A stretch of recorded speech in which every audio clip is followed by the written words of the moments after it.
This is Time Signatures with Jim Ervin, a podcast and radio program presented by the Capital Area Blues Society in Lansing, Michigan. Most any contemporary musical style can trace its roots back to the blues. Time Signatures explores the blues and its musical connections with captivating interviews, lively discussions, and news from the world of the blues. You know I'm crying, baby, driving up and down these Michigan roads, yeah. And now, here he is, your host, Jim Ervin. Baby, I'm home. Yes, I am home. I am home. One more time, recording from home in Mason, Michigan, because you never know where I'm going to be. I mean, I could be in a park somewhere, sitting up on a table. As long as I can plug in, we can record and talk about the blues, can't we? Always. Well, I am your host, Jim Ervin. Thank you so much for joining us on Time Signatures. And once again, it is my pleasure to welcome the very first president of the Capital Area Blues Society. Her name is Bonnie, please call me Queen B Stebbins. And also Ron Eggleston, who, Ron, you served as a secretary, as a reviewer. You did kind of all kinds of stuff, didn't you? Yes. But there was so much. We talked about a great deal in the first episode, but there was so much left uncovered that we hadn't talked about yet that we had to have a second helping. And I'm not convinced that we don't have enough for a third, but we're not going to do that. We're just going to do two today. This is the second episode with this one, and I have a feeling we will definitely get together again and talk about some more stuff. As a matter of fact, Bonnie, I'm thinking I want to do a show with past presidents. Wouldn't that be fun? Yeah, Talk about the different things.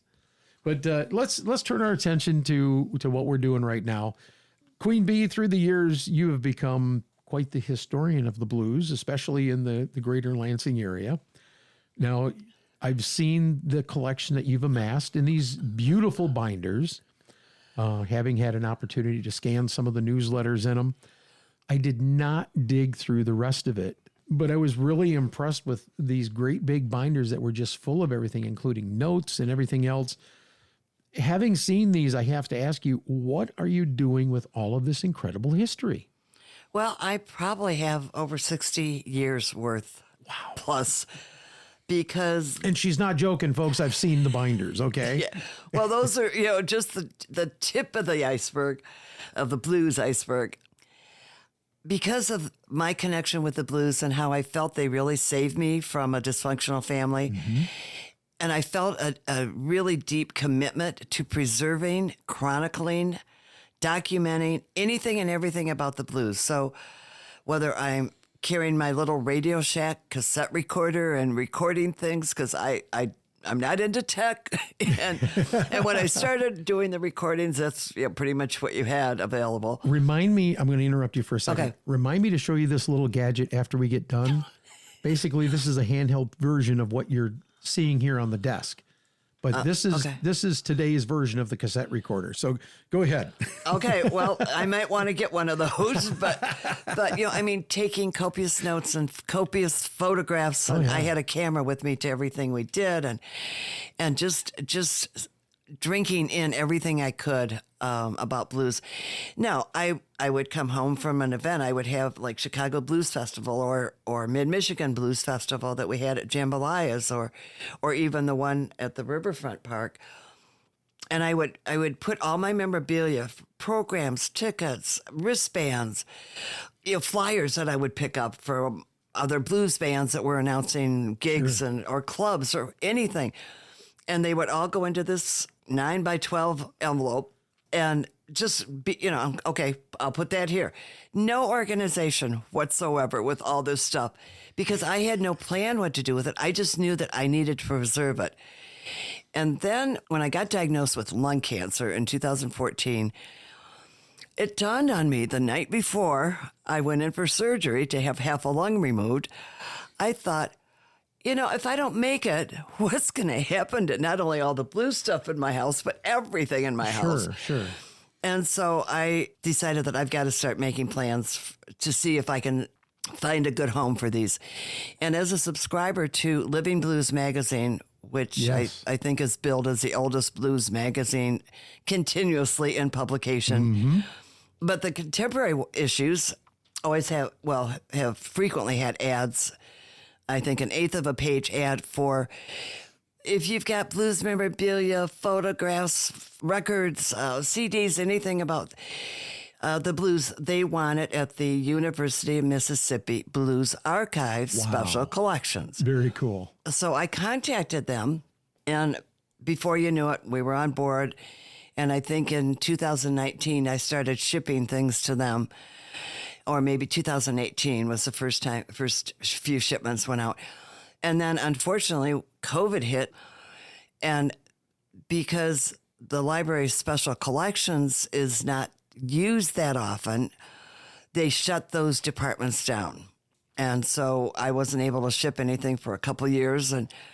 But I do photograph pretty much everything and then write a detailed listing. And I'm actually deeding these items to the Blues Archives. And then I had also contacted Chicago once I learned about them having a Blues Archives. Sure. And so all my Chicago material is going to them. And same thing about starting to ship items to them. Man, but I is- have so many more shipments I need to make. Now, obviously, my next question was going to be, do you feel like you've done your part to help keep the blues alive? You've pretty much answered that question by what you just said. Ron, how do you feel, man? Do you feel like you've been a good steward of the blues and keeping it alive? Well, I guess I've tried, but there's something more from what Bonnie's talking about, because I'm a member of the Greater Lansing Historical Society, and she has a lot of material, blues related, and some other things that are local things that we are talking with Bonnie about, that we are going to find a good home that will be here in Lansing where people can access it for music in the Lansing area. In fact, next year, right now, the schedule is that there's going to be the focus for the Historical Society next year is music in Lansing, all kinds of music. Sure. So I'm working, that's part of the things I have these notes here, is starting to write up a history of the blues in the Lansing area, and probably will be doing a program on that next year. But a lot of the materials that Bonnie has, and specifically like these newsletters and the notes and all that, that's going to be here in a local repository in Lansing so that people can look at that material. So that's really a good thing there. I think it's really cool that, first of all, that I was given an opportunity, and I want to thank both of you because you were both instrumental in me having an opportunity to scan those old newsletters. And it's so much fun to go back and look. Yeah. I mean, some history. I mean, when Bill Malone joined the Root Doctor Band, when B.B. King came to play at Michigan State. And Bobby Bill, Bland. and Bill got to sit with him and spent almost 2 hours talking to this guy. And, he had people out there mean facing him and give him the finger and stuff. And it was just such a cool experience to hear. And it makes me sad because I'm a late comer to the game, even though I've been a blues fan a good part of my life. Yeah. I even sent my mom to see B.B. King several years ago. Right. And it's so cool to know that Lansing was such a big part of that, and we brought in some big names back in the day. And I think that's why I want to see some of that happen again. Right. Yeah, well, Ron had mentioned earlier about Mariah Coffee House at the Erickson Kiva on the campus of Michigan State. And they were bringing in, and I didn't know. Ron said he remembered seeing Muddy Waters. I didn't remember that until I looked at a poster on the wall in one of my rooms that I turned into an office. Okay. And there's a poster of Muddy Waters. There's a poster of John Lee Hooker, autographed. Oh, wow. And was Muddy's autograph too? I don't think so. I'm going to Okay. have to, it's up on the wall on the side. And a poster of Coco Taylor was there. Oh, man. And it was just amazing. She might have been at Rick's, but I know there are three of them. The Coco Taylor one is also autographed by all the band. Wow. But they were bringing in big names back then, and it was amazing. And they had good crowds, and that's really, part of the getting all that going. So, and the support that it was there already. Yeah, absolutely. You know, I want to turn the page here just a little bit. We touched briefly on the blues events that went on in the Blues Fest that happened at Adado Park.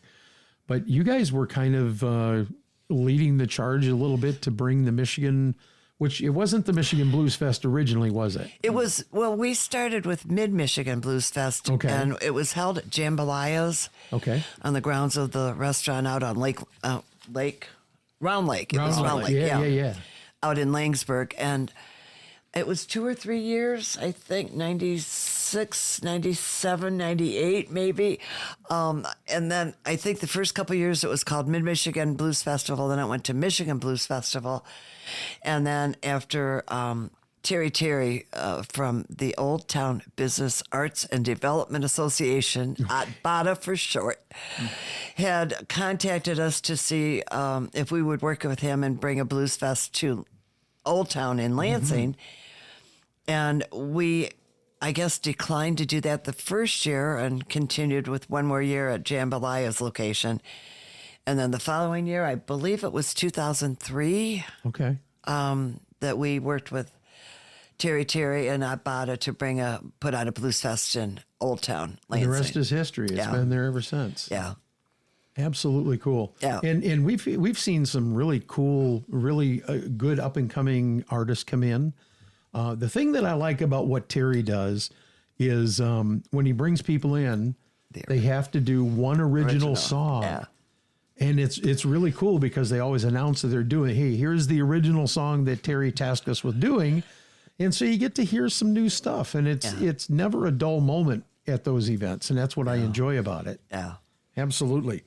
So at what point did the Capital Area Blues Society start getting involved with the Blues Brawl, the international blues goodness. competition? Again, and I have to attribute a lot of it to Ray Alshire and who was the chef at Jambalaya's? Dave Serco. Oh, no. Chambray Beauvais, yeah. Yeah. See, this is why I got you guys together, because you feed off of each other. I love it.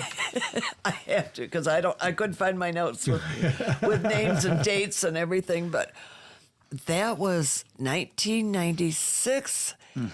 We Cabs worked with Michigan Festival The Michigan on campus. Festival, yes. Okay. I remember that. I do remember Michigan Festival on campus. Yeah, Sure. and I'm not even sure. Michigan State University, East Lansing.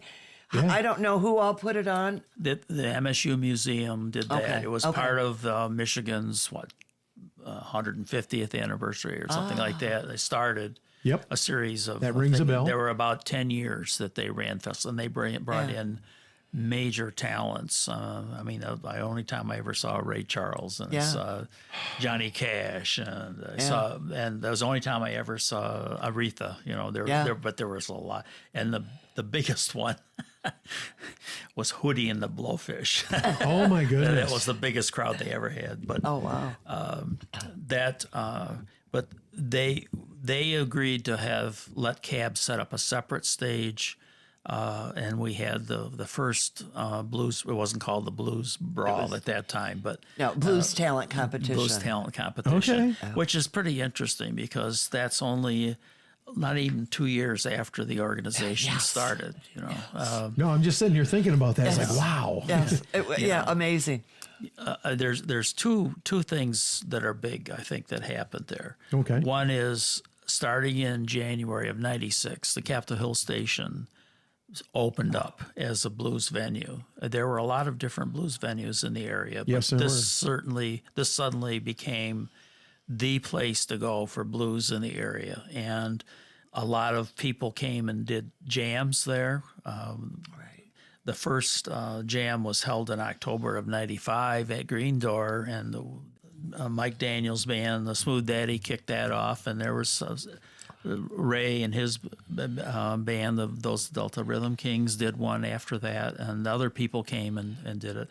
And then when the meeting shifted over to the Capitol Hill Station, there were a lot of different people that got involved in the jams, and a lot of bands formed because of that.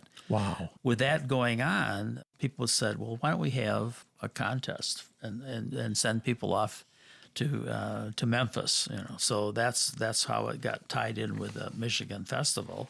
Okay. But that was also the time that Bonnie and a few other folks got together, and Jim Flynn, and said, well, we want to have more national acts coming in here. And they started underwriting that, and it was in no time at all. You had a steady stream of national acts appearing at the Capitol Hill Station. It was astounding to me. There were like 2 or 3 a week. You could get regional or national acts. And I lived not too far away, and my wife began to complain. I was out 3 nights a week, and I had to go to work the next day. I'm going to stop you because you mentioned a key point that I want to talk about for a minute. You guys talked about Jim Flynn previously. You talked about him on the first episode. Right. Jim Flynn is the guy that's known as Mr. Blues in the city of Lansing. Right. The stories I've heard about this guy, he spent literally thousands of dollars out of his own pocket. He drove down to bring people. It wasn't just about, he didn't just talk about it. Tell me about this guy. Yeah. Well, he was friends with a lot of guys. Anson Funderburg was one. Smokin' Joe Kubek was another one. Ronnie Earl. He talked about Ronnie Earl would call him in the middle of the night and talk to him. But it was funny, though, because he would say, he'd be listening to, I like this band a lot. There wasn't a band he didn't like a lot. Yeah. I went to down to Ann Arbor with him a few times to see acts down there at the Ark. There were some blues acts that came in there too. But he would drive to Texas. He would go to Chicago. He would go to Detroit, whatever. If there was somebody that he wanted to see, he would take off and go. Wow. But he was such a great supporter of the blues, and like you say, he put his money where his mouth was. He had many acts that came into the Green Door. I think the last visit in town with Anson and with his vocalist that came through, he died soon after that, with Anson Funderburg, and he was up there dancing with everybody. But Jim was a great supporter of the blues, and he made it possible for a lot of us to see national acts that came through. And he is still with us. He is still out there. I see him occasionally around Lansing. Yeah. And there's a blues event, he'll be there. It's a real treat. Well, he came out to see Mixed Flavors, and I think he came out to see The Lash with Mike Flint and Mike Lynch and some of the guys. And I mean, and he's fun, but you can just see the passion. And even though he's advanced in years, he's still very much involved. And like you said, if it's to deal with the blues, he comes out and joins, and I think that's really cool. And you should give a big shout out to Big Dave too, because Big Dave really is his chauffeur, and he really helps him out a lot. He gets him to where he wants to go. I've taken a lot of rides with Big Dave. Yeah, well, there's another episode right there. Yeah. So I need to ask you guys, and Bonnie, I'll start with you. In your years with the Capital Area Blues Society, I want to get a little insight here. Was there one artist that you remember as being truly memorable for their performance? And I have a feeling I know what yours is going to be, Ron, but Bonnie? No, everyone is memorable for their performance. Your question reminds me of, because I've gone to the Chicago Blues Festival for 35 years out of 40. And of course, they didn't have two in 20 and 21. So people would say, well, was this your best Chicago Blues Festival ever? No, this was the best Chicago Blues Festival because it was so unique and because these were the certain performers that were there. Sure. But every performer just brings what they've got. And, Bobby Rush is one of the, year after year, he wins Entertainer of the Year from the Blues Foundation, their Blues Music Awards. And I have to vote for him year after year because he is the best entertainer. And I have interviewed him. I've gone to his sisters in Jackson. I've helped him promote. It hasn't been a few years, but for about 15, 20 years, he would come up to Jackson, Michigan from Jackson, Mississippi, and do a show there that his sister would get organized at some big venue, and often had his dancing girls with him, which Shaking their booty. which you He was at Jambalayas one year. I was going to say yes, and he because I suggested him, and it was a kind of a debate because because with the dancers and some of his songs could be a little risque, but it's the blues. Come on, lighten up. But he was, so he is fabulous. But anybody I've ever seen, for so many reasons, because they are just each person unique, each band unique, each band different sound. You just have to absorb it all, and so that everybody is fabulous. Everybody's the best. Okay, well spoken. Hey, you are listening to Time Signatures with Jim Ervin. My guests are Bonnie, please call me Queen B Stebbins, and also Ron Eggleston. We are so pleased to have you guys with us. And I usually do this about halfway through, but there's been so much discussion that I just forgot. So forgive me. Ron, how about you? Well, I can't pick one. Not even one. You were telling me about one while we were on break, and you can't. Tornado Davis downtown a few years ago. That was an awesome performance. I think if I put number one event would be when James Harmon came to Capitol Hill Station. He is probably my favorite, and he just put on an awesome performance there. I've probably seen Mark Hummel more than any other blues performer. First time I saw him at Capitol Hill Station was amazing. I'd never heard of him. The one that really ties in with Jim Flynn is Mike Morgan and the Crawl were scheduled to play out at Jambalayas, and the band came in, but the Lee McBee, who was their vocalist harpist, had some problems of some illness in the family or whatever, so he couldn't come in with them. He came in late.